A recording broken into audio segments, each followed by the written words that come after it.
Este programa es posible gracias al equipo conformado por Gitanjali Suárez, Inmaculada Sebastiano, Melanie Pieruzzi, Carlos Javier Virgües, Fernando Camacho y Giancarlos Caraballo, y a todo el equipo de operaciones radio y Mundo UR. También puedes seguir la transmisión en vivo en mundour.com. Y recuerda que nos puedes seguir en @mundourweb, @radioescuelaur y @Rafael Arraiz en X y @Rafael.Arraiz en Instagram. Venezolanos ya está disponible en el canal de YouTube de Unión Radio Cultural.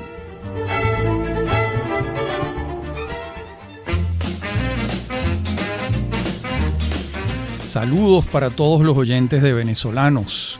Y vamos al capítulo 14 de esta historia de Caracas que venimos haciendo desde hace ya varias semanas.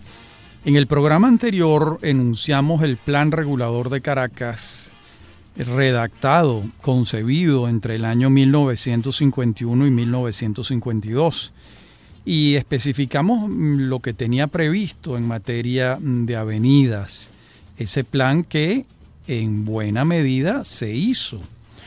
De modo que ya mencionábamos entre las avenidas del plan varias. La avenida Nueva Granada, por ejemplo, se construyó en 1951. La avenida Abraham Lincoln, que hoy en día es el Boulevard de Sabana Grande, también se construyó en 1951. Y de este año es la urbanización Colinas de Bellomonte y Bellomonte también. Esta es una historia interesante. La hacienda Bellomonte era de la familia Casanova y comprendía los terrenos de la avenida Casanova y Sabana Grande, así como toda la urbanización de Bellomonte, tanto la zona plana como las colinas. Inocente Palacios y Luis Alberto Pocaterra le compraron la hacienda a los Casanova y desarrollaron el proyecto con el arquitecto planificador Antonio Lombardini. Se trata de una de las urbanizaciones más grandes de Caracas y fue la primera urbanización que tapizó los cerros. Para entusiasmar a los hipotéticos compradores, Palacios convocó a un concurso de arquitectura para una casa modelo que sirviera de inspiración. Ese concurso lo ganó José Miguel Galia. El segundo premio recayó en Gino Hugo Posani y muy pronto se construyó la concha acústica de Bellomonte, dada la fascinación de Palacios por la música. El diseño arquitectónico fue de Julio Volante y se inauguró en 1954 con asistencia de Pérez Jiménez. También se construyó el Club Táchira, una obra arquitectónica excepcional de Fruto Vivas. La urbanización combinó edificios de apartamentos en la zona plana, a orillas del Guaire, y casas en las colinas. Muchos años después, en 1972, Los Erazo y San Román, con su empresa Vica, conectaron a Colinas de Bellomonte con una nueva y pequeña urbanización llamada Chulavista, construida en terrenos que les eran propias. Así terminó de urbanizarse el cerro completo. De este año también es la urbanización Chuao, en terrenos de la sucesión Sosa Rodríguez. La firma de construcción de Irving Perret Gentil y Julio Sosa Rodríguez trazó la urbanización Chuao, recogiendo la denominación de un pueblo costero dedicado al cultivo del cacao, de donde proviene, según se dice, el mejor cacao del mundo. La urbanización la proyectó Julián Ferris, arquitecto de la Universidad Central de Venezuela, y conjuntamente con el arquitecto Juan Andrés Vegas. Contempla una zona baja, entonces a orillas del Guaire. Hoy no se había construido todavía la avenida Río de Janeiro.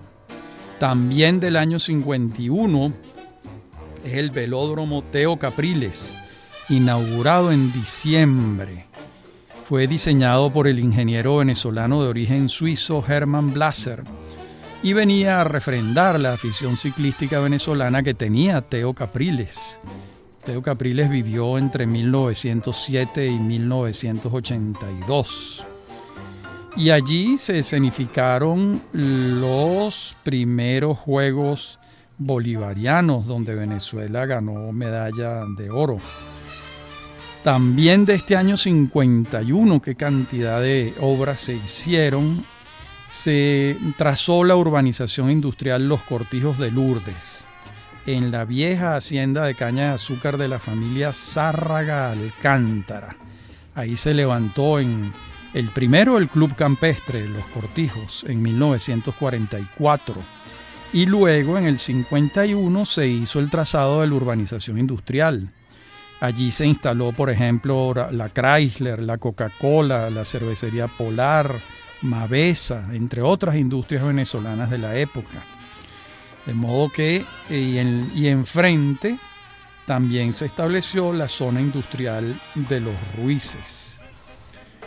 También de estos años van a ser los mercados municipales. El de Quinta Crespo es de 1951, el de Catia es de 1952 y el Guaycaipuro de 1953. Y comienza a construirse la llamada entonces Autopista del Este, en el tramo Puente Moedano, La California.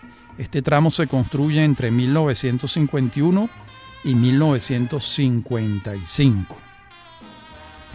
La autopista llegó en 1955 a la urbanización La California. Ahí terminaba y uno daba la vuelta. Yo esto todavía lo recuerdo de niño. Luego, en 1961 se inauguró el distribuidor El Pulpo y en 1972 el distribuidor El Cienpiés. El primero conectaba la autopista del Este con la autopista Valle Coche y la ARC, Autopista Regional del Centro. Y el segundo con la autopista de Prados del Este. En 1961 se construyó esa autopista.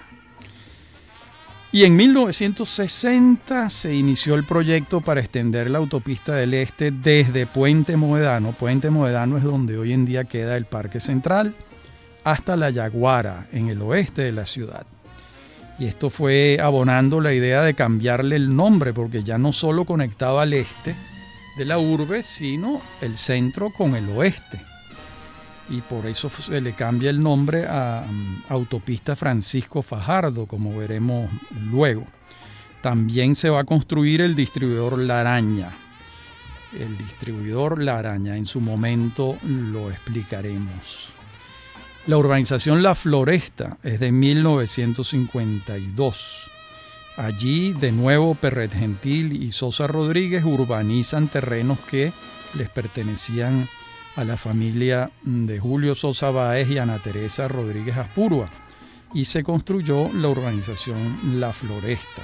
Hoy en día queda la vieja Casa Colonial, es una sede cultural de PDVSA La Estancia. De modo que eso es en 1952. Y en 1953 los primeros estudios de factibilidad de la autopista Caracas-La Guaira son del año 1945, pero la decisión de construirla emana de un decreto del 15 de marzo de 1949 por parte del presidente de la Junta Militar, Carlos Delgado Chalbó. Se inició un proceso de licitación pública, fracasó, y el ministro de Obras Públicas, Gerardo Sansón, se lo explica a Juan José Martín Frechilla cómo fue ese proceso. Luego aclara Sansón que fue contratando cada parte y cada etapa de la autopista.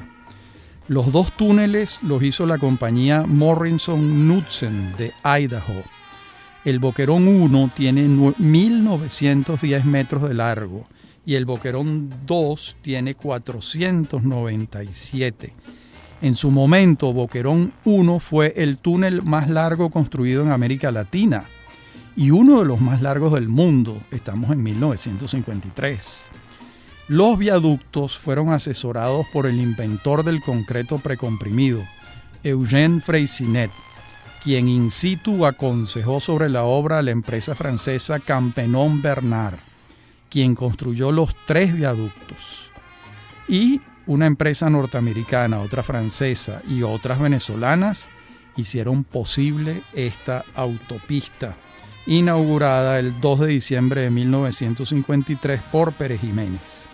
se cumplía un viejo sueño de los caraqueños: ir y venir del litoral a Caracas en una autopista de 17 kilómetros que reducía a media hora de viaje. Además, permitía el desarrollo del aeropuerto de Maiquetía y del puerto de La Guaira. De esos años también van a ser los clubes, los balnearios, los hoteles de playa que comienzan a construirse a partir de la existencia de la autopista, como veremos en la próxima parte del programa. Todos los clubes que se construyen a partir de 1953. Ya regresamos.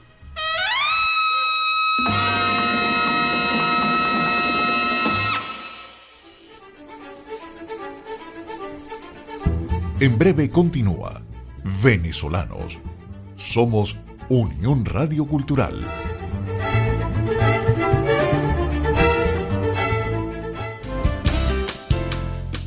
Estás escuchando Unión Radio Cultural. Este y otros programas de Venezolanos los puedes oír en formato podcast a través de Anchor.fm.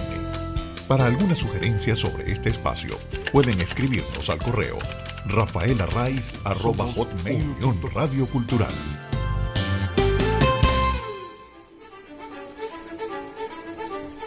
Estamos de regreso con Venezolanos. Somos Unión Radio Cultural.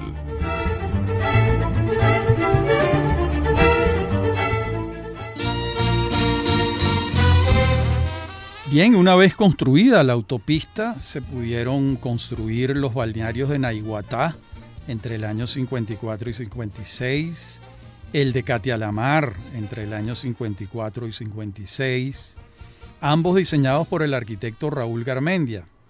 Y en 1959 se hizo una remodelación del balneario de Macuto con diseño de Jimmy Alcock. Los clubes de playa comenzaron con uno sin playa, el Caraballeda Golf and Yacht Club, en 1953. Se restauró la casa colonial de la hacienda Juan Díaz, se construyeron 9 hoyos de golf, una marina para yates, todo dentro de la urbanización Caribe. También se construyeron el Club Laguna Beach en la laguna de Caraballeda, diseño de Juan Andrés Vegas y Julián Ferris. Se construyó el Club Puerto Azul en 1954, promovido por el empresario Daniel Camejo Octavio, y diseño arquitectónico de Oscar Carpio y Guillermo Suárez.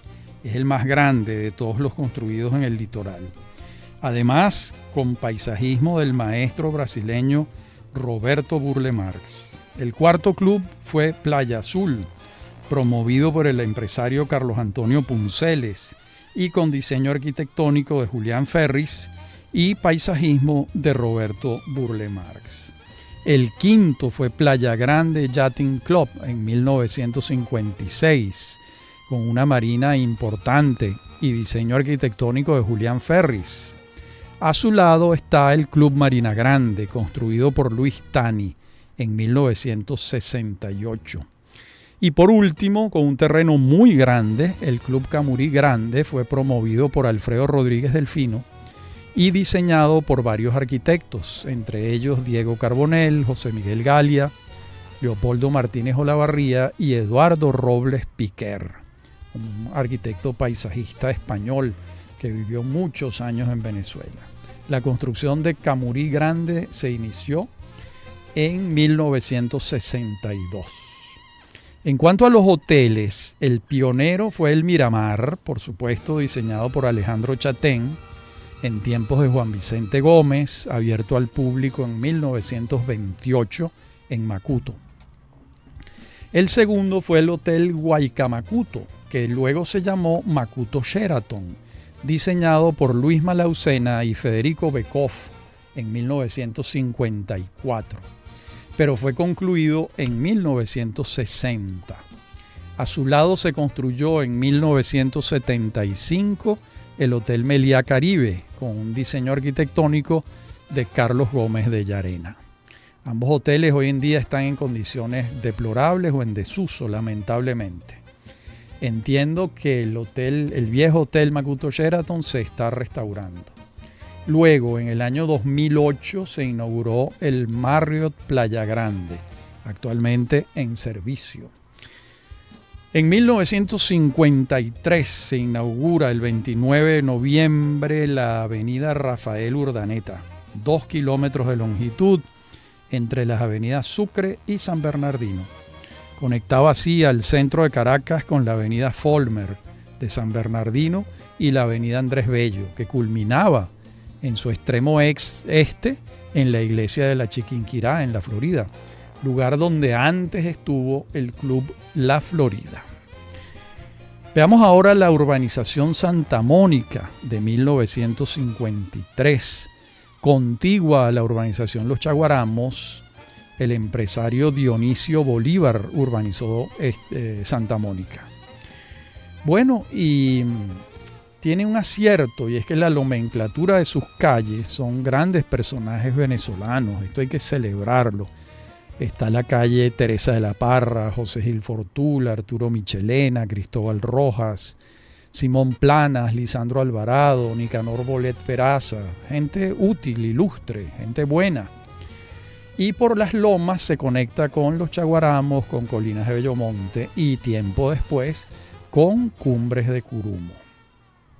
Del año 53 también va a ser la avenida Guzmán Blanco o Cota 905, que conecta a La Vega con la avenida Nueva Granada. También del año 53 es la avenida Rafael María Baralt.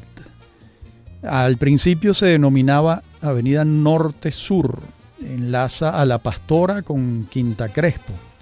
Pero en el año 61, cuando gobernaba Rómulo Betancourt, se tomó la decisión de darle el nombre del ilustrísimo escritor zuliano Rafael María Baralt.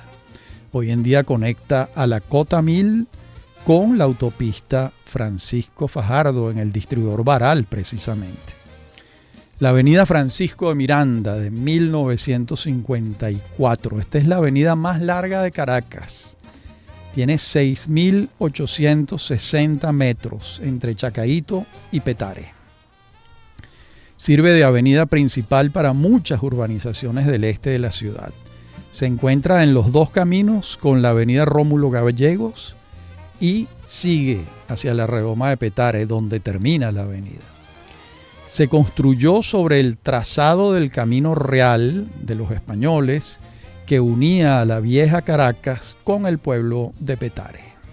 Como les dije, se inauguró en 1954.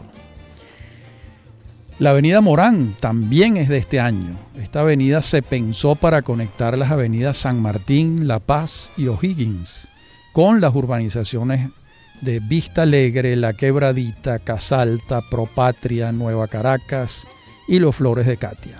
También dentro de lo previsto por el plan regulador del que hablamos antes. Y la avenida San Martín de 1954, en su extremo oeste, conecta con la avenida intercomunal de Antímano y en su extremo este con la plaza Oliri en el Silencio. El trazado de la avenida se hizo sobre el Camino Real de los españoles entre Caracas y el pueblo de indios de Antímano. Y en verdad ya en 1930 se había hecho la avenida, pero de dimensiones muy reducidas. Realmente la avenida San Martín que conocemos hoy en día es la del año 1954. Las Torres del Silencio o Centro Simón Bolívar son de 1954, del arquitecto Cipriano Domínguez, asistido por Tony Manrique de Lara y José Joaquín Álvarez. Allí las torres fueron inauguradas el 6 de diciembre de 1954 y durante muchos años fueron los edificios más altos de Caracas. Ya no lo son. El viaducto Nueva República es de 1954. Este es el viaducto que conecta, ¿verdad?,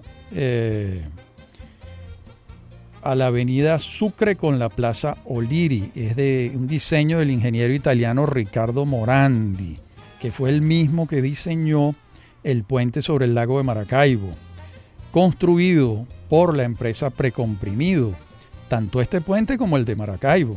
Esa empresa es de los ingenieros venezolanos ya fallecidos Juan Otaola Paván y Oscar Benedetti Pietri, ingenieros egresados de la Universidad Central de Venezuela. El viaducto comunicó a la avenida Sucre con la Plaza Oliri, como les dije antes. Y tenemos también el inicio de la construcción de la autopista Valle Coche en 1955. Tiene 9 kilómetros desde el distribuidor El Pulpo y la autopista regional del centro ARC. Además, le da salida y entrada a las urbanizaciones ya construidas, las urbanizaciones Carlos Delgado Chalbó, Los Rosales, Los Chaguaramos y Santa Mónica, y conecta con la avenida Nueva Granada. Años después, en el año 2015, se construyó un segundo piso para mejorar el tránsito de esta autopista muy frecuentada, ya que la conexión con la ARC la hace en una de las entradas más transitadas de Caracas, porque por ahí se une la capital con el centro y el occidente del país. De 1955 tenemos la avenida Fuerzas Armadas, con 2.770 metros de longitud. Comunica a la Roca Tarpeya, donde está el helicoide, con las avenidas Nueva Granada y Victoria, y llega en el norte hasta la zona de Cotiza. Va en paralelo a la avenida Baral, que también atraviesa la ciudad de norte a sur. Fue inaugurada el 2 de diciembre de 1955. La autopista Caracas-Valencia se tardó 10 años en construirse completa, entre 1955 y 1965. El tramo más desafiante fue el tramo Las Tejerías-Coche. El tramo Las Tejerías-Valencia no, y fue el primero en hacerse. Desde el punto de vista caraqueño, la ARC se inicia en el distribuidor Las Gaviotas, frente a la entrada de Fuerte Tiuna, empalmando con la carretera panamericana, con 900 kilómetros de longitud, cuyo tramo Coche-Tejerías fue inaugurado en 1956. En este distribuidor, la ARC conecta con la autopista Valle Coche y el distribuidor El Pulpo, ya en plena ciudad. De modo que esa es la historia. Ahora veamos lo siguiente. La puesta en servicio de los 100 kilómetros entre Las Tejerías y Valencia ocurrió a finales de 1957, aunque el túnel y el viaducto de la Cabrera fueron inaugurados en 1960, permitiéndose así la conexión entre los dos extremos. Ahora, el tramo Las Tejerías, autopista Valle Coche, fue inaugurado en 1965, cuando gobernaba Raúl Leoni y tomó todo el gobierno de Betancur. Y el ministro de Obras Públicas, Leopoldo Sucre Figarella, tuvo mucho que ver con este logro. Bueno, en la próxima parte del programa vamos a ver la urbanización 2 de diciembre, que hoy en día se denomina 23 de enero, cuyos edificios fueron inaugurados entre 1955 y 1957.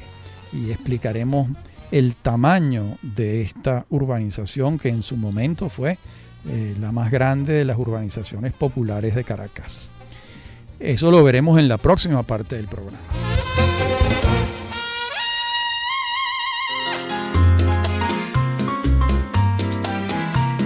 Afirma el arquitecto Manuel López Villa en el Diccionario de Historia de Venezuela de la Fundación Polar lo siguiente.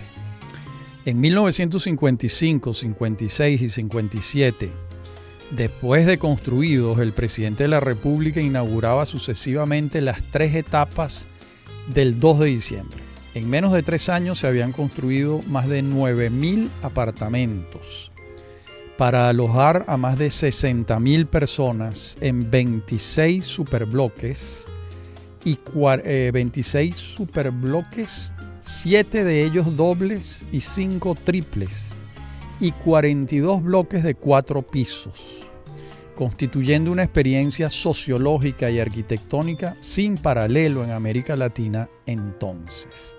Recordemos que esto era fruto de la labor del TABO, del Taller de Arquitectura del Banco Obrero. Como hemos dicho antes, lo coordinaba el maestro Carlos Raúl Villanueva, y allí trabajaban los arquitectos Carlos Celis Cepero, Guido Bermúdez, Carlos Brando, José Manuel Mijares y José Hoffman. Bueno, y para la construcción de la obra se desalojaron varios barrios que se habían ido formando en la zona. Bien, de 1955 es la urbanización Santa Cecilia. Hoy en día queda al lado de la residencia presidencial La Carlota. La constructora Vica desarrolló Santa Cecilia. El trazado urbanístico fue de Diego Carbonell y la promoción, el empresario fue Gustavo San Román. Del año 56 serán los próceres, el Paseo Los Próceres, que fue prefigurado por primera vez por Carlos Delgado Chalbó en 1949, el llamado Sistema Urbano de la Nacionalidad. Buscaba enlazar a la ciudad universitaria, que es la cúspide del mundo civil, a través del Paseo de los Ilustres, con el Paseo de los Símbolos, el Paseo de los Precursores, el Paseo de los Próceres y la Academia Militar. Todo el sistema fue diseñado por el arquitecto Luis Malaucena, con la asistencia de Federico Bekoff, Karl Hoifer y Karl Jevens, y fue inaugurado en 1956. El Paseo de los Próceres es un espacio ceremonial destinado a desfiles militares y fiestas de la nacionalidad. Comenzando el recorrido en la ciudad universitaria, hallamos la Plaza de las Tres Gracias, con la escultura de Pietro Ceccarelli. Luego hallamos la escultura del Paseo de los Símbolos de Ernesto Maragall. En el Paseo de los Precursores está la obra de Maragall también. Se trata de un indio a caballo. Y debajo de él se leen los nombres de los precursores de la independencia, es decir, Francisco de Miranda, José Leonardo Chirino, José María España, Manuel Gual, Juan Bautista Picornell y Francisco Pirela. Y en el Paseo de los Próceres se encuentran 2 monolitos verticales de 30 metros cada uno. Allí están grabados los nombres de los participantes en las guerras de independencia en 4 batallas específicas: Ayacucho, Boyacá, Carabobo y Pichincha. Y además se admiran altorrelieves alegóricos hechos por Maragall. En 2 muros horizontales se yerguen las estatuas de Simón Bolívar, Antonio José de Sucre, Rafael Urdaneta, Santiago Mariño y José Antonio Páez. Estas son obras del escultor italiano Arturo Dazzi. Mientras las esculturas de Manuel Piar, José Félix Rivas, Luis Brión, Juan Bautista Arismendi, Francisco de Miranda y José Francisco Bermúdez son de la autoría del escultor Atilio Selva. Y desde su creación, el Paseo de los Próceres es el lugar de los desfiles militares y otras ceremonias vinculadas con el poder. Estamos en 1956 y es necesario aclarar que la avenida Páez, que va de la Plaza Páez a la Redoma de la Vega, conectando con la avenida O'Higgins, tuvo otras denominaciones. Primero se llamó Avenida El Paraíso, cuando solo iba de Puente Hierro al Hipódromo del Paraíso. Luego esta avenida se denominó Carabobo, de tal modo que cuando se denominó y extendió hasta la avenida O'Higgins en 1956, fue cuando pasó a llamarse Avenida Páez. Ahí está, en todo caso, la estatua del general Páez en la Plaza Páez de Eloy Palacios. Al lado está la Plaza Madariaga, en homenaje al presbítero José Cortés de Madariaga. El Hotel Humboldt de 1956 abrió sus puertas el 1 de diciembre de ese año. diseño arquitectónico de Tomás Sanabria e ingeniería de Gustavo Larrazábal y Oscar Urreistieta. Suma 19 pisos y 70 habitaciones. Y fue voluntad de Pérez Jiménez que se hiciera y que se le dotara de un teleférico desde Caracas y otro desde el litoral. En los últimos años se restauró.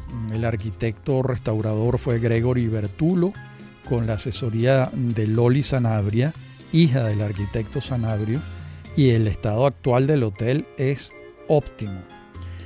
De modo que se convirtió el Humboldt en un tótem de la ciudad, coronando el cerro El Ávila. Hay un libro extraordinario sobre este hotel de Federico Prieto que se titula El Humboldt, un milagro en el Ávila. Y también hay un documental hecho por el mismo Federico Prieto que se consigue en YouTube. Los invito a verlo, es muy muy bueno. Del año 56 es la urbanización Terrazas del Club Hípico.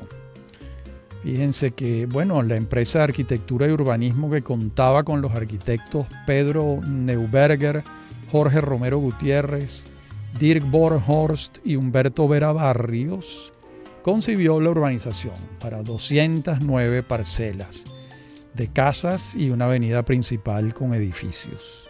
Al año siguiente se inaugura la urbanización Cumbres de Curumo,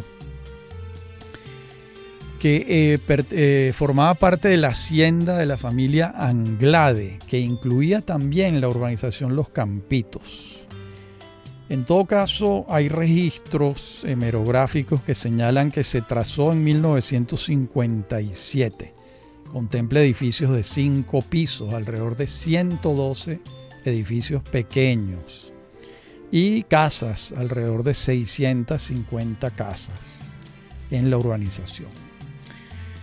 Y del año 1957 también es la urbanización y club La Lagunita. Esa hacienda La Lagunita era propiedad del general Eleazar López Contreras, hasta que en 1944 le vende la hacienda a Ricardo Emilio Weiner, quien continuó allí con labores de pastoreo vacuno. Tenían unas vacas. Hasta que en 1956 Luis Bagnoni y Gustavo San Román de la empresa Vica compran la hacienda, hacen un club de golf y comienzan a vender parcelas. Y el gran arquitecto paisajista brasileño Roberto Burle Marx, quien diseñó el Parque del Este, lo contrataron para que hiciera el paisajismo de la urbanización, junto con sus asistentes Fernando Tábora y John Stoddart. El club y los campos de golf se construyeron en los primeros años de la década de los años 60. Y las parcelas se vendieron en estos años también. Es una de las urbanizaciones más hermosas de Caracas. Le da una gran vitalidad al pueblo de Latillo. Este pueblo de Latillo fue fundado en 1784 por Baltasar de León. Era un pueblo de vocación agrícola. Bien, y cuando ya está gobernando Wolfgang Larrazábal, se establece el plan de emergencia en el año 58. Hay una gran polémica sobre la necesidad del plan de emergencia, pero lo cierto es que Larrazábal lo decreta para otorgarle un salario a los desempleados para que desarrollaran un programa esencial de obras públicas en los barrios de Caracas, donde el desempleo era altísimo. Se criticó mucho porque al desarrollar este plan consolidaban los barrios y la gente tenía la idea de que esos barrios debían ser sustituidos, que no debían ser consolidados. Es una discusión. En todo caso, yo la consigno. Y el 12 de diciembre de 1958 tuvo lugar un acontecimiento extraordinario para la ciudad de Caracas, y es la creación por decreto del Parque Nacional El Ávila. Pero eso lo vemos en la última parte del programa. En breve continúa Venezolanos. Somos Unión Radio Cultural.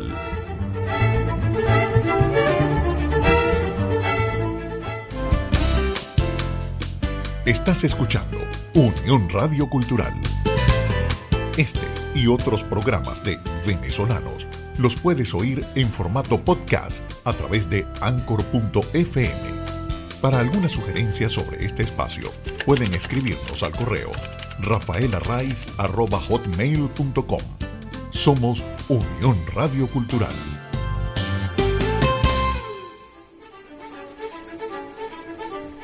Estamos de regreso con Venezolanos. Somos Unión Radio Cultural.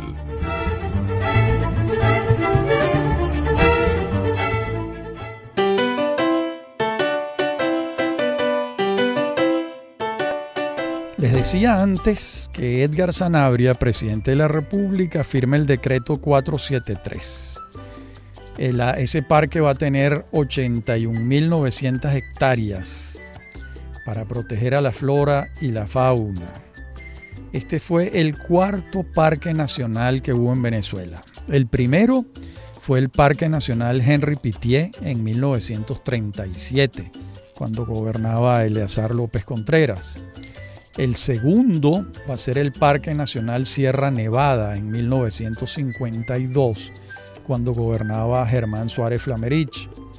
Y el tercero va a ser el Parque Nacional Guatopo en marzo de 1958, cuando gobernaba Wolfgang Larrazábal. Y ahora el cuarto, el Parque Nacional El Ávila, que preservó esa maravilla de cerro y de pulmón natural que define prácticamente a la ciudad de Caracas. Imaginen por un segundo que ese cerro no existiese y que fuese tapizado de casas. Sería una verdadera desgracia. Bueno, y en 1958 nace la banca hipotecaria. Esto es muy importante. ¿Por qué? Porque empieza la banca privada a poder financiar la construcción de viviendas, edificios y casas. Pero no solo financiaba al constructor, sino que financiaba al comprador de esas viviendas. Y empieza el gran crecimiento de la vivienda en Venezuela, gracias a la banca hipotecaria. El primer banco hipotecario fue el de Crédito Urbano, de Oscar García Bellutini. Este abrió sus puertas el 10 de octubre de 1958. Y después vinieron muchos otros bancos hipotecarios, ¿verdad? Que favorecieron la construcción de viviendas. Sin esta ley y sin la participación de la empresa privada, de la banca privada y pública, hubiese sido muy difícil que en Venezuela se construyeran las viviendas que se construyeron durante muchos años. Llegó a crearse un sistema nacional de ahorro y préstamo que también tenían otro camino, ¿no? Que eran, la primera fue la pionera, pero también vino la vivienda, la Caja Popular de Occidente, Horizonte, la Industrial, Valencia. Eran entidades de ahorro y préstamo, que así era como se llamaba. La gente ahorraba allí con unos buenos intereses en una economía no inflacionaria y ellos a su vez prestaban para la construcción de vivienda. Ahí todo el mundo ganaba y eso permitió que se construyera no solo la ciudad de Caracas, el país entero, en este periodo que va de 1958 a bien entrados los años 80, cuando hubo algunos cambios en el sistema bancario.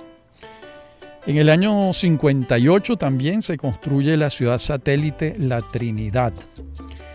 Esto tiene una historia. En 1919 el doctor Rafael González Rincones, un médico tachirense, compró la hacienda La Trinidad. Esas tierras se dedicaban al café y a la caña de azúcar. A partir del año 45 el doctor González ensayó con siembras de tabaco y a mediados de los años 50 decide urbanizarla. En todo caso, tiempo después se urbanizaron las haciendas de La Taona y La Boyera, que también estaban dedicadas a la agricultura. Hay fotos de carreras de automóviles en el año 58 en las calles recién asfaltadas de la urbanización La Trinidad. Recordemos que no había túnel, o sea, esto se llegaba por la vieja carretera de Baruta. Recordemos que el túnel y la autopista de Prados del Este, desde el distribuidor Prados del Este a La Trinidad, se inauguró y se construyó en 1973, en el primer gobierno de Rafael Caldera.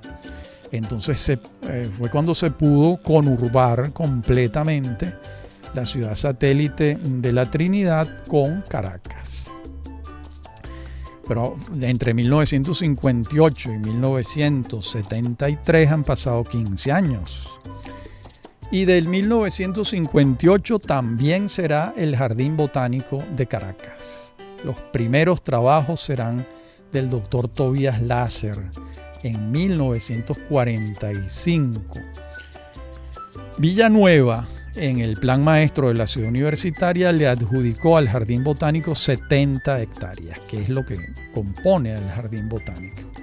Su apertura ocurrió en 1958 y en 1991 se creó la Fundación Instituto Botánico de Venezuela Dr. Tobías Láser, adscrito a la UCB y respaldado por Imparques, por Fonacit y otros organismos. El Jardín Botánico cuenta con 2.500 especies que se corresponden con 200 familias botánicas, de las cuales el 50% son de Venezuela. De modo que ahí está, gracias a Dios, el Jardín Botánico. Del año 59 es el Hipódromo de la Rinconada. Este hipódromo se construyó cuando la República le compra la hacienda a Enrique Lander, la hacienda La Rinconada, y le encargan a Arthur Frillich, el mismo que había diseñado el hipódromo Aqueduct en Nueva York, el diseño del hipódromo. La arquitectura paisajística es del maestro brasileño Roberto Burle Marx y la empresa constructora fue Eneca, de Giovanni y Francisco Mastropaolo, que construyeron mucho, entre otros el Hotel Humboldt en el Ávila también, ¿no? Los murales alegóricos del hipódromo La Rinconada son del escultor italiano venezolano Giuseppe Pizzo. La inauguración del hipódromo tuvo lugar el 5 de julio de 1959, cuando gobernaba Rómulo Betancourt, que no quiso asistir a la inauguración porque no estaba a favor de los juegos de envite y azar. De modo que lo inauguró el hipódromo su ministro de Agricultura y Cría, el doctor Víctor Jiménez Landines. De 1959 va a ser el Boulevard del Cafetal. Los terrenos de todas las urbanizaciones que convergen en el Boulevard del Cafetal eran de Eugenio Mendoza Goiticoa y Armando Planchar, quienes se asociaron con Gustavo San Román de Vica para desarrollar el conjunto residencial. Para el año 59 ya estaban a la venta los terrenos de las urbanizaciones Cerro Verde, El Cafetal, Santa Clara y Santana, y estaban en movimientos de tierra Santa Sofía, San Luis y Santa Paula. Fue bautizado como el Boulevard Raúl Leoni. Las urbanizaciones Santa Marta y Lomas del Mirador, que desembocan en el Boulevard, son del año 59. De hecho, la casa de Armando Planchar, El Cerrito, diseñada por Gio Ponti, uno de los grandes arquitectos de la historia de la arquitectura en Italia, está en la loma de la urbanización Lomas del Mirador. Los túneles de la planicie, también de 1959, se inauguraron y todavía no estaba en servicio el distribuidor La Araña. Se conectaba con ellos a través de la avenida San Martín. Ambos túneles tienen 800 metros de longitud, los primeros, porque hoy en día hay unos por arriba. Y ahora seguimos en 1959 en la urbanización Montalbán La Vega. en terrenos de la Hacienda La Vega y la Hacienda Montalbán, en su mayoría dedicados al cultivo de caña de azúcar, pertenecientes a las familias Herrera, Uslar y Folmer, el ingeniero Antonio Vincentelli Luca hizo el trazado de la urbanización en un ámbito de 150 hectáreas. La venta de parcelas comenzó en 1960. Se conectaron entonces las urbanizaciones de La Paz, El Pinar, Los Laureles, a través de las avenidas O'Higgins y Páez. Y en su extremo oeste, la familia Folmer donó los terrenos donde se construyó la sede de la Universidad Católica Andrés Bello, la UCAP. En nuestro próximo programa, que sería el programa número 15, lo comenzaremos hablando de la Oficina Metropolitana de Planeamiento Urbano, la OMPU, creada en 1959. Y seguiremos viendo el desarrollo vertiginoso, como hemos podido advertir, de la ciudad en estas décadas recientes. Bien, hasta nuestro próximo encuentro. Como siempre ha sido un placer hablar para ustedes.